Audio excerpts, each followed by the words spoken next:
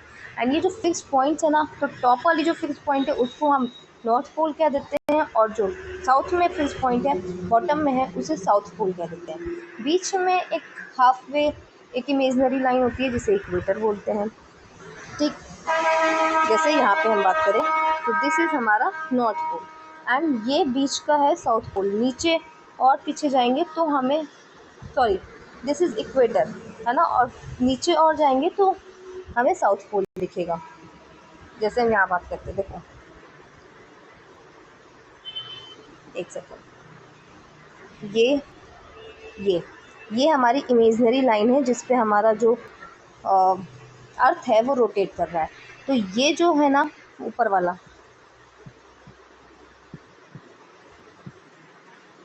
ये पॉइंट हो गया हमारा नॉर्थ पोल, ये हो गया साउथ पोल। ठीक, और ये जो बीच में इसकी हाफ लाइन होगी इसको बोलेंगे इक्वेटर। ठीक, फिर आए, imagine that you stand on the equator and travel towards one of the poles. Your distance from the equator increases. Latitude measures this distance from the equator. At any point of this travel, you can draw an imaginary line that runs east and west parallel to the equator. Such a line is called parallel of latitude. It is drawn it draws a circle around the earth. Again, it is easy to note on the globe that the largest circle is the equator, while the circles marked by the parallels of latitude grow smaller as we move northward or southward. जैसे मान के चलो हम equator पे खड़े, ठीक, और equator से हमको पोल की तरफ जाना है। ठीक है, तो इक्वेटर से पोल की इक्वेटर से हमारी डिस्टेंस जो होगी वो बढ़ेगी, दूर तो जा रहे हैं ना, बढ़ेगी। तो लैटिट्यूड जो है ना वो इस डिस्टेंस को मेज़र करता है कि कितना हम इक्वेटर से दूर गए हैं। ठीक, यहाँ पे हम इमेजनरी लाइंस ड्रॉ करते हैं ईस्ट से वेस्ट या वेस्ट से ईस्ट इक्वेटर के पैरेलल, और वो लाइंस ही कहलाती हैं पैरेलल्स ऑफ लैटिट्यूड। देखो समझते हैं, यहाँ हम इक्वेटर पे खड़े हैं, अब हमको जाना है नॉर्थ पोल या साउथ पोल की डायरेक्शन में। ठीक है, तो हम चलना शुरू किए ऐसे, अब चलना शुरू किए तो हमारी डिस्टेंस यहाँ से बढ़ रही है। अब इस डिस्टेंस को ही मेज़र करता है लैटिट्यूड। इसके लिए हमने क्या किया, यहाँ पे लाइंस इसके पैरेलल बनानी शुरू कर दी, है ना। अभी जो पैरेलल्स है ना, इन्हीं को हम बोलते हैं पैरेलल्स ऑफ लैटिट्यूड। ठीक, और ये क्या होती है, ये सर्किल होती है, क्योंकि जो हमारा अर्थ है वो स्फेयर है और स्फेयर पे हम लाइन ड्रॉ कर रहे हैं तो एक सर्किल ड्रॉ कर रहे हैं। ठीक, तो ये सर्किल्स होती हैं। एंड सबसे बड़ा सर्किल कौन सा होगा, सबसे बड़ा सर्किल जो हाफ वे बना है, जो बीच में बना है, और बीच में क्या बना है, इक्वेटर। तो सबसे बड़ा सर्किल तो इक्वेटर हो गया। उसके बाद हम पोल की तरफ जैसे जैसे जाते जाएंगे नॉर्थवर्ड या साउथवर्ड, हमारे जो सर्किल्स हैं वो छोटे होते हुए चले जाएंगे। ठीक, latitudes are expressed in degrees by convention. The equator is latitude 0 degree, while the latitudes of the poles are 90 degree north and 90 degree south respectively. This is noted 90 degree N and 90 degree S. अब latitudes को express किस में करते हैं, तो degree में करते हैं। ठीक है, जैसे हम इक्वेटर, ये कन्वेंशन है कि जो इक्वेटर होगा वो 0 डिग्री लैटिट्यूड होगा। ठीक है, जो हमारा नॉर्थ पोल है वो 90 डिग्री नॉर्थ होगा, साउथ पोल 90 डिग्री साउथ होगा। ये कन्वेंशन है, ये हम फॉलो करते हैं। There is a connection between latitude and climate. Around the equator the climate is generally hot, it is called torrid. As you travel away from the equator towards one of the two poles, in other words, as your latitude increases, the climate becomes more moderate or temperate. And closer to the north or south pole, the climate grows colder or frigid. You will learn in science why this is so, and also why we experience different seasons in the course of a year. यहाँ पर latitude और climate के बीच में connection है। क्या connection है, equator के पास देखें तो इक्वेटर के पास क्लाइमेट जो होता है ना बहुत ज़्यादा गर्म होता है, इसको हम बोलते हैं टोरिड। और जैसे जैसे इक्वेटर से दूर जाते जाते हैं, मतलब पोल्स की तरफ जाते जाते हैं, या फिर कह लें लैटिट्यूड जैसे जैसे इंक्रीज होता है हमारा, टेम्परेचर जो है वो मॉडरेट होना शुरू हो जाता है। ठीक है, और जैसे ही हम नॉर्थ पोल या साउथ पोल के पास में जाते हैं, क्लाइमेट जो है वो कोल्ड हो जाता है या फिर फ्रिजिड हो जाता है। ऐसा क्यों है, ये साइंस की बुक में पढ़ेंगे, है ना, और कैसे यहाँ पे सीजन्स चेंज होते हैं। ठीक, बस इतना याद रखो कि इक्वेटर के पास में हॉट होगा, इसको टोरिड बोलते हैं। हम जैसे जैसे ऊपर जाते जाएंगे, नॉर्थ पोल यहाँ से ये दिख रहा है तो हम देख लेते हैं, बीच में टेम्परेट होगा, और नॉर्थ पोल के पास में हम जाएंगे तो यहाँ पे फ्रिजिड होगा, या इसी को कोल्ड कह लें। ठीक, लॉन्गिट्यूड्स की बात करें, imagine now that you travel from the North Pole to the South Pole by the shortest possible line. Observe the globe. You will see that instead of passing through Europe and Africa, you could just as well pass through Asia. The distance would be the same. These lines are called meridians of longitude. They are all half circles running from one pole to the other. अभी हम क्या कर रहे थे, अभी हम equator से poles की तरफ जा रहे थे। अब हम क्या करें, अब हम नॉर्थ पोल पे खड़े हो जाए और साउथ पोल की तरफ आए। ठीक, कहीं से भी जो हमारे पास हमें शॉर्टेस्ट पॉसिबल डिस्टेंस दिखे, मतलब सबसे छोटी दूरी दिखे, वहाँ से हम आने की कोशिश करें नॉर्थ पोल से south pole.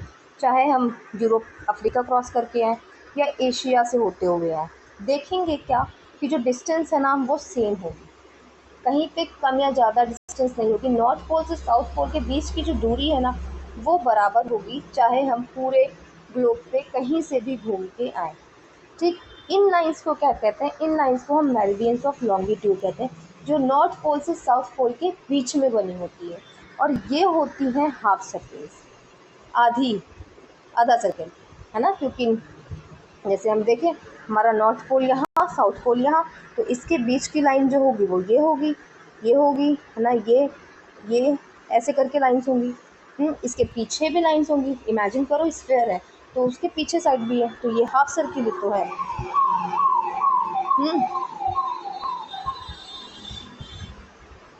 You will also learn in science that the earth spins on its axis.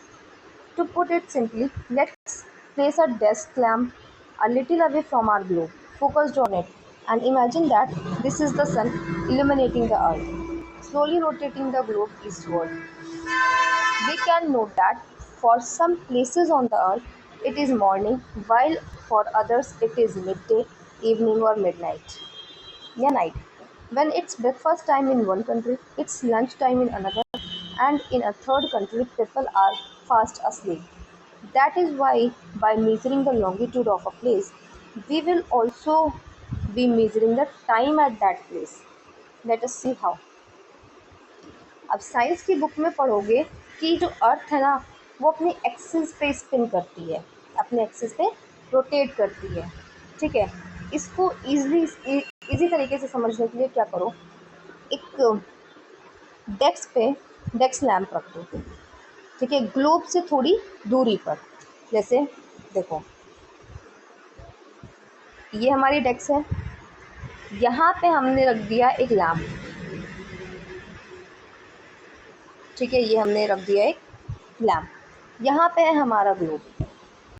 अब इसकी जो लाइट है वो इधर पड़ेगी, ठीक, लेकिन ये रोटेट कर रहा है, ग्लोब है ना ये रोटेट कर रहा है।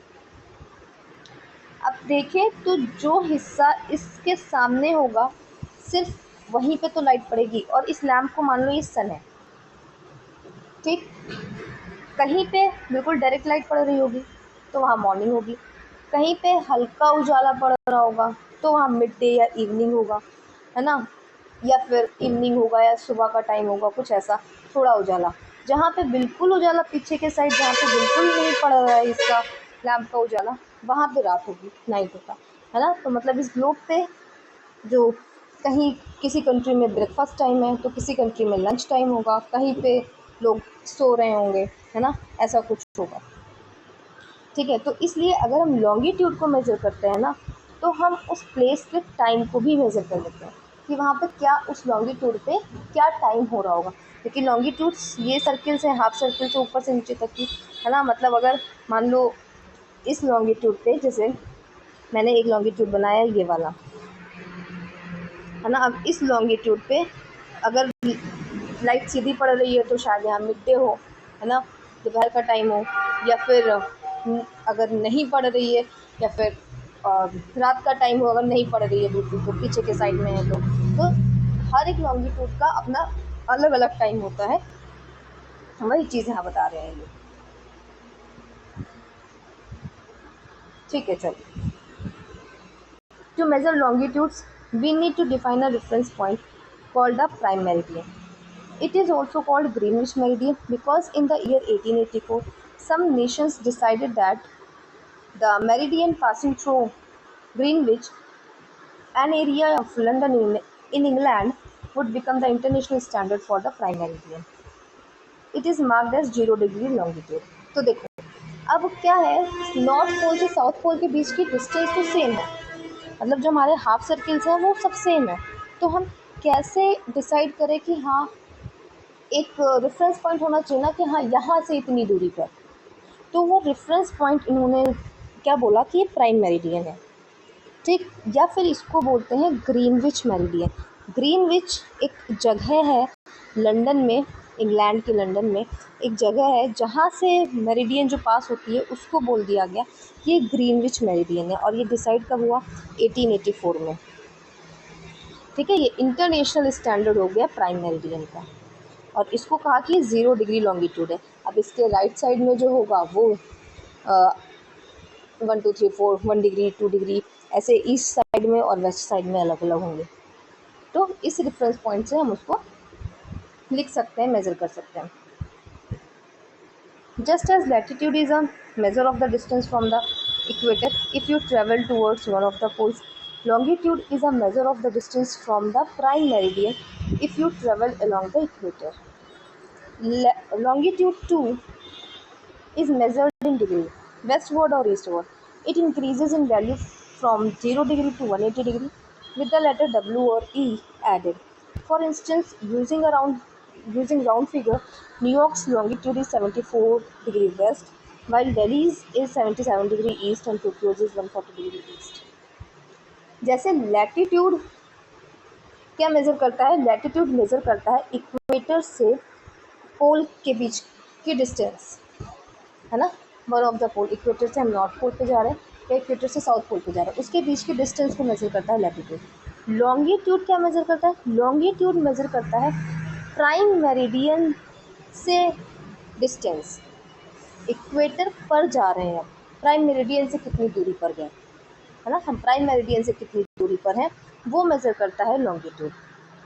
ठीक, एंड लॉन्गिट्यूड को भी हम डिग्री में ही लिखते हैं, बस उसके साथ वेस्टवर्ड या ईस्टवर्ड मतलब W और E ऐड कर देते हैं। यहाँ पे 0 से 180 डिग्री तक की जाती है जो हमारी वैल्यू है वो, है ना। जैसे बात करें न्यूयॉर्क, न्यूयॉर्क कहाँ पर है, तो 74 डिग्री वेस्ट में है, मतलब प्राइम मेरिडियन से 74 डिग्री वेस्ट साइड में पड़ता है न्यूयॉर्क। दिल्ली की बात करें तो 77 डिग्री ईस्ट में है, मतलब जो प्राइम मेरिडियन लॉन्गिट्यूड है 0 डिग्री लॉन्गिट्यूड है या ग्रीनविच मेरिडियन है उससे 77 डिग्री ईस्ट साइड में पड़ रहा है दिल्ली। तो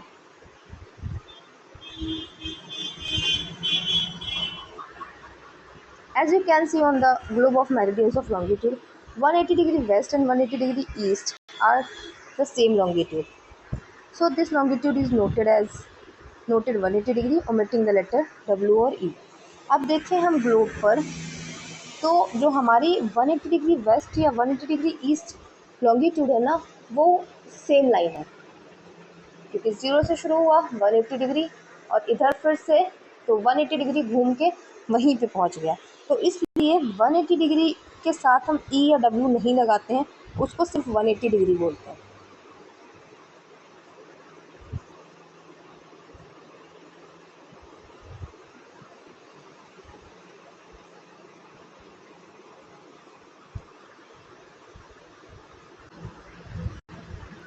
Latitude and longitude together are two coordinates of a place. With them, you are now able to locate any place on the earth. You can now understand a statement such as Delhi lies at 29° north latitude and 77° east longitude. These values are round figure या rounded off. ठीक, तो ये latitudes and longitudes है, ये साथ मिलके two coordinates of a place बनाते हैं. एक प्लेस के दो कोऑर्डिनेट्स बनाते हैं. हमने सिस्टम ऑफ कोऑर्डिनेट पढ़ा था, उसमें देखा था दो लाइन्स होनी चाहिए, तो वही दो लाइन्स है ये लैटिट्यूड और लॉन्गिट्यूड. ठीक है, अब इसकी हेल्प से हम अर्थ पे कोई भी प्लेस को लोकेट कर सकते हैं. जैसे दिल्ली, अगर हमें दिल्ली बताना है कि मैप में कहाँ पर है, तो हम कहेंगे कि 29° नॉर्थ लैटिट्यूड और 77° ईस्ट लॉन्गिट्यूड पे पड़ेगा.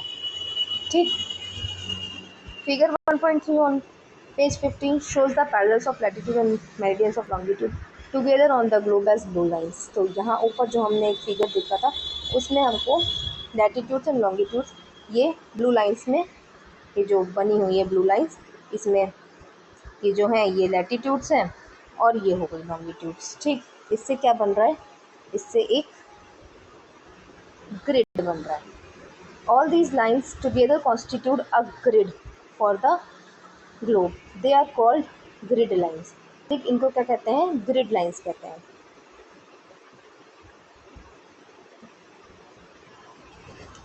अब the Greenwich meridian is not the first prime meridian.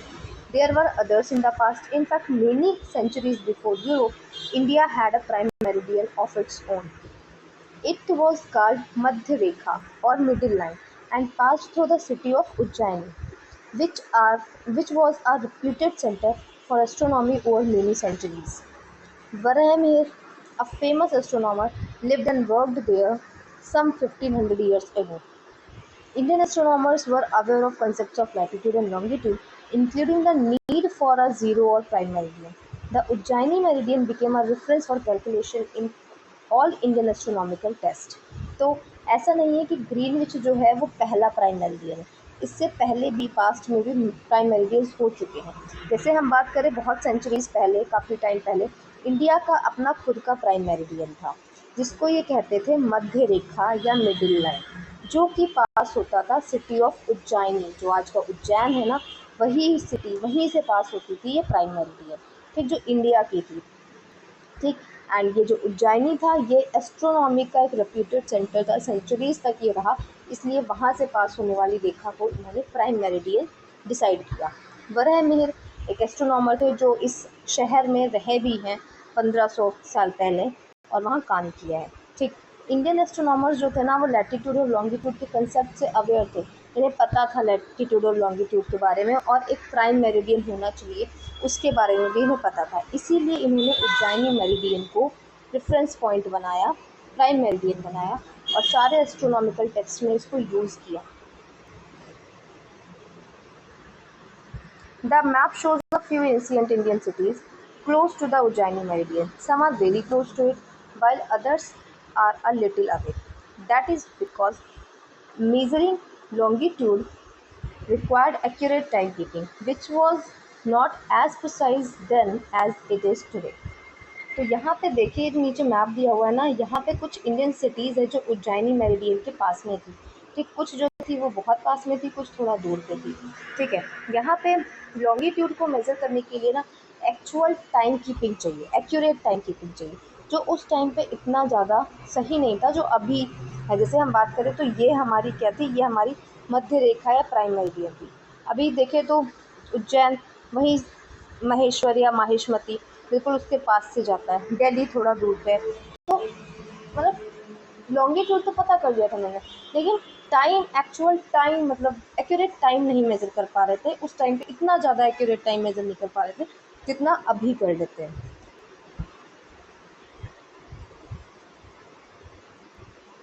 ठीक है, फिर अब आते हैं टाइम जोन्स को समझते हैं कि कैसे लॉन्गिट्यूड से हम किस लॉन्गिट्यूड पे कितना टाइम है वो कैसे क्या होता है. Let's make the globe rotate again from west to east. That is how our planet spins around its axis, making a full turn every 24 hours. A full turn is 360 degree. So this means 15 degree per hour. Let us now mark the meridian of longitude. Every 15 degree, moving eastward from the prime meridian, we get 0 degree, 50 degree east, 30 degree east, 45 degree east, and so on. Every 15 degree up to 180 degree east. This is the same as adding 1 hour of local time with each meridian. If it is 12 p.m. or noon at Greenwich, it is 1 p.m. local time at 15 degrees east, 2 p.m. at 30 degrees east, and so on. But going westward, it is the other way round. 11 a.m. local time at 15 degree west, 10 a.m. at 30 degree west, etc. अब क्या करते हैं, यहाँ पे हम अपने globe को फिर से रोटेट कराते हैं वेस्ट टू ईस्ट. ठीक, चलो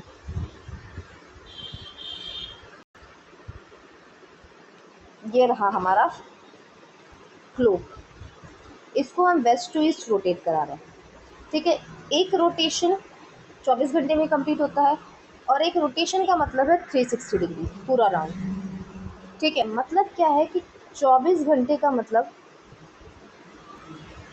24 घंटे का मतलब हो गया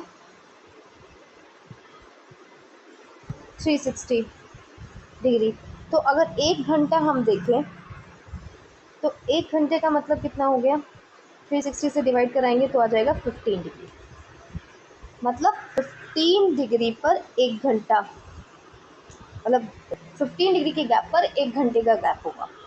ठीक है, अब बात करें हम प्राइम मेरिडियन की. ये हो गई हमारी ईस्टर्न साइड, ये हो गई वेस्टर्न साइड. ठीक है, अब प्राइम मेरिडियन 0 डिग्री हो गया. इसके हम ईस्ट में आए, ईस्ट में आएंगे तो यहाँ पे 1 आवर ऐड होगा. जैसे हम बात करें 15 डिग्री ईस्ट की, तो 15 डिग्री ईस्ट पे टाइम क्या होगा, जैसे यहाँ पे अगर हम कह रहे जो प्राइम मेरिडियन है उस पर 12 बज है, 12 नून हुआ है, तो 15 डिग्री ईस्ट पर 1 बज गया होगा दोपहर का, 1 PM हो गया होगा. ठीक है, 30 डिग्री ईस्ट पर 2 PM हो गया होगा. वैसे ही उल्टा जाए और वेस्ट की तरफ जाए तो 15 डिग्री वेस्ट पे अब 1 घंटा कम होगा. यहाँ पे अगर प्राइम मेरिडियन पे 12 बजे हैं तो 15 डिग्री वेस्ट पे 11 बजे होगा, 11 AM होगा. 30 डिग्री वेस्ट पे 10 AM होगा. ठीक, तो समझ आया ना. अगर ग्रीनविच 0 पर 12 है तो अगर हम ईस्ट में जा रहे हैं तो एक एक घंटा टाइम जो है वो बढ़ता चला जाएगा और वेस्ट में जा रहे हैं तो एक एक घंटा टाइम कम होता चला जाएगा. The same method can be used to calculate the local time of any place on the earth, but it would not be convenient for a country to use many local time.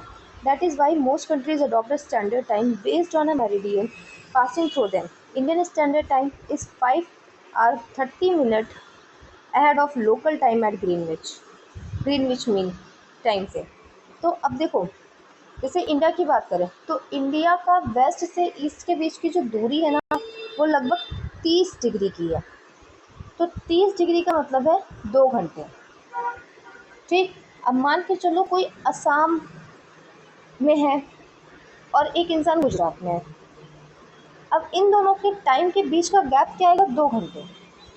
जैसे मान लो असम में अगर शाम के 5 बज रहे हैं तो गुजरात में अभी दोपहर के 3 ही बजे होंगे अप्रॉक्सीमेट लगभग. तो ये कंफ्यूजन ना हो, एक पूरे कंट्री का एक स्टैंडर्ड टाइम हो, इसके लिए कंट्रीज़ क्या करती हैं, अपना एक मान लो प्राइम मेरिडियन चूज़ कर लेती है, अपना स्टैंडर्ड टाइम, अपना एक स्टैंडर्ड मेरिडियन चूज़ कर लेती है. ठीक, जैसे इंडिया ने जो चूज़ किया उसको इंडिया ने नाम दिया है इंडियन स्टैंडर्ड टाइम. ठीक, और ये जो है इसको हम ग्रीनविच से कंपेयर करेंगे जो प्राइम मेरिडियन है उससे. तो हमारा जो इंडियन स्टैंडर्ड टाइम है वो ग्रीनविच से 5.5 घंटे अहेड है.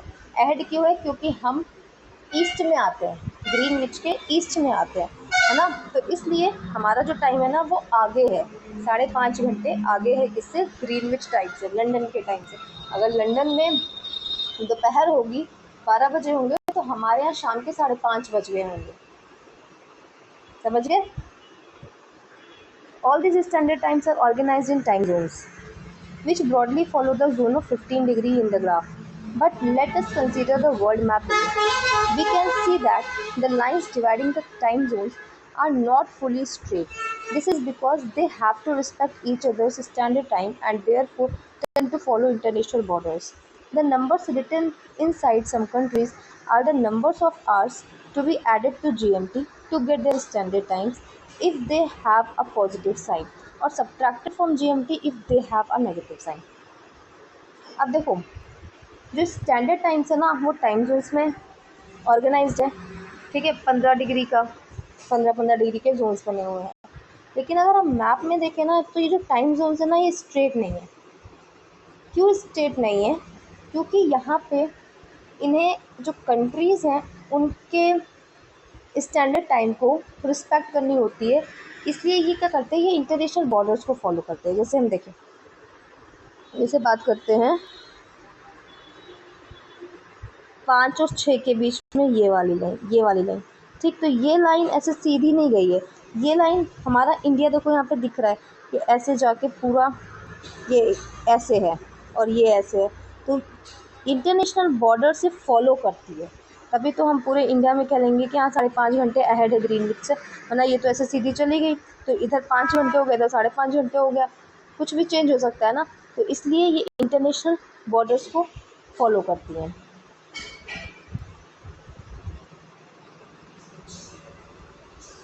और अगर ये पॉजिटिव साइन, अब इसमें जो लिखा हुआ है, जैसे यहाँ पे पॉजिटिव साइन है, प्लस का 500 एंड हाफ 5.5 घंटे प्लस में है, तो प्लस में है मतलब ग्रीनविच से ग्रीनविच यहाँ देखो 0 डिग्री, ठीक है, तो इस 0, तो यहाँ से 5.5 घंटे ज़्यादा है टाइम ये। अगर माइनस में अब हम यहाँ की बात करें तो ये 5 घंटे कम है।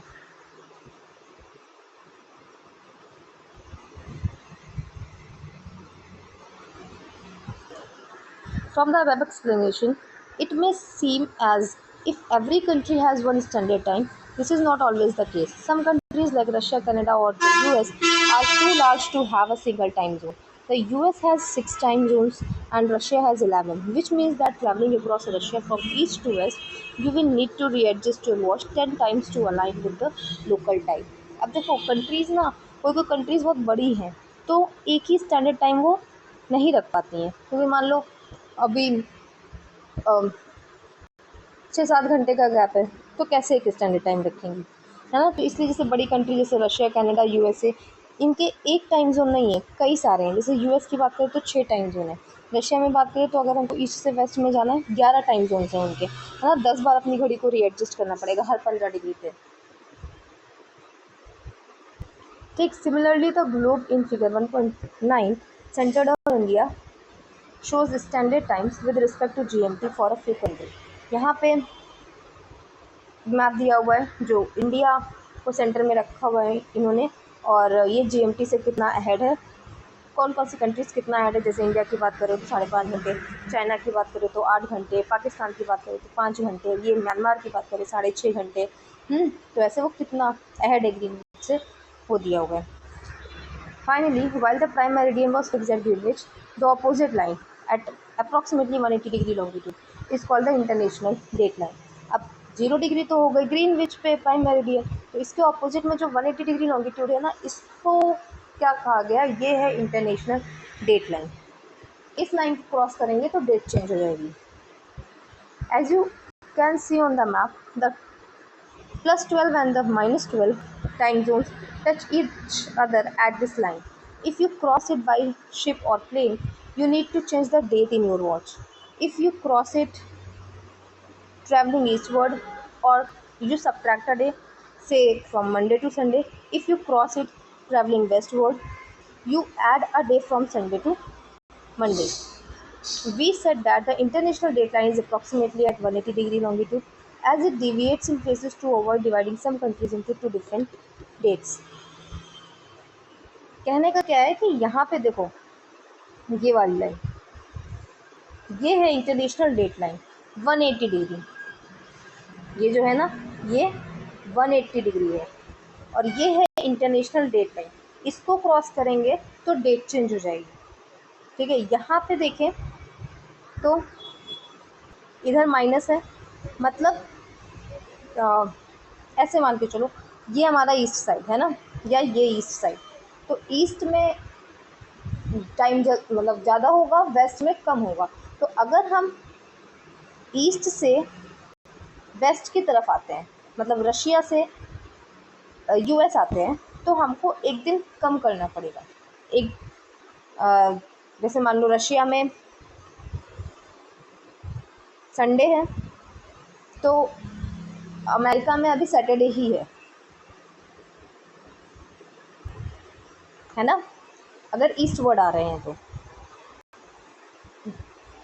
अगर हम वेस्ट वर्ड जा रहे हैं, जैसे अमेरिका में संडे है तो रशिया में अभी मंडे हो गया, क्योंकि हमने इसको वेस्ट से ईस्ट में गए हैं, वेस्ट वर्ड गए हैं, ये ऐसे गए हैं, ये ईस्ट है। ठीक है ना, आराम से समझो, कोई जल्दी नहीं है। देखो मैं समझाती हूँ एक बार फिर से। जैसे ये हमारी इंटरनेशनल डेट लाइन है, ठीक, 180 डिग्री इंटरनेशनल डेट लाइन। अब ये हमारा ईस्टर्न साइड हो गया। एक सेकेंड, वरना हम भी कंफ्यूज हो जाएंगे और आप भी कंफ्यूज हो जाएंगे।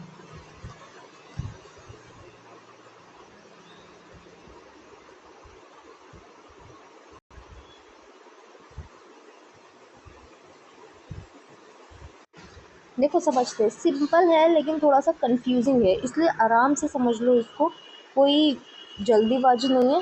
जहाँ इतना लंबा वीडियो गया है वहाँ 5 मिनट को और, लेकिन समझ में आना चाहिए सही से। ये है हमारी इंटरनेशनल डेट लाइन, ठीक। अब ईस्ट वर्ड जाने का मतलब है, ये हो गया ईस्ट साइड, ये हो गई वेस्ट साइड, इसको हम क्रॉस कर रहे हैं ईस्ट वर्ड, मतलब रशिया से अमेरिका जा रहे हैं। तो जब ईस्ट वर्ड क्रॉस कर रहे हैं तो एक दिन कम करना पड़ेगा, यहाँ टाइम पीछे चल रहा है। जैसे मान लो यहाँ पे मंडे था, तो यहाँ अभी संडे ही है ना, एक दिन पूरा कम हो गया। ठीक है, अब हम अगर ईस्ट से वेस्ट जा रहे हैं, मतलब वेस्ट वर्ड जा रहे हैं, तो यहाँ पे टाइम आगे चल रहा है ना। तो मान लो अगर यहाँ संडे था लेकिन यहाँ मंडे हो चुका, समझ गए ना, मतलब अगर अमेरिका में संडे है तो रशिया में मंडे हो गया है, क्योंकि रशिया जो है वो ईस्ट वर्ड आता है और ईस्ट में टाइम आगे होगा। क्यों आगे होगा? क्योंकि सनराइज ईस्ट से होता है। ठीक, आई होप समझ में अब आ गया होगा, है ना। चलो बिफोर वी मूव ऑन, यहाँ पे हमने क्या क्या पढ़ा इस चैप्टर में, जल्दी से ये भी पढ़ लेते हैं। हमने क्या पढ़ा कि मैप्स जो हैं बहुत यूज़फुल होते हैं to represent an area of the earth, small हो या लार्ज हो। कंपोनेंट्स देखें तो डिस्टेंस, डायरेक्शन और सिंबल होते हैं। Every place on the earth has location which can be precisely defined with the help of a grid of latitude और longitude. जो अर्थ पे कोई भी प्लेस है उसकी अपनी एक डेफिनेट प्रिसाइज लोकेशन होती है, जिसको हम लैटिट्यूड और लॉन्गिट्यूड की हेल्प से पता कर लेते हैं, है ना। और ये क्या है? ये इमेजनरी लाइन्स है जो ईस्ट वर्ड और नॉर्थ साउथ मैप में हमें दिखती हैं। ठीक है, ग्रिड टाइप में। लॉन्गिट्यूड से हम टाइम को भी मार्क करते हैं और ये डिफाइन करता है टाइम जोन को। International date line approximately 180 degree longitude को हम इंटरनेशनल डेट लाइन कहते हैं, जो प्राइम मेरिडियन के ऑपोजिट है। और इंटरनेशनल डेट लाइन जो है वो डेट को चेंज कर देता है एक दिन के लिए। ठीक, आई होप चैप्टर समझ में आ गया होगा। प्लीज़ कमेंट में बताइए कि ये डिस्कशन कैसा लगा आपको। अगर ऐसा ही डिस्कशन चाहिए हर चैप्टर्स का तो प्लीज़ कमेंट में बताइए। Thank you so much.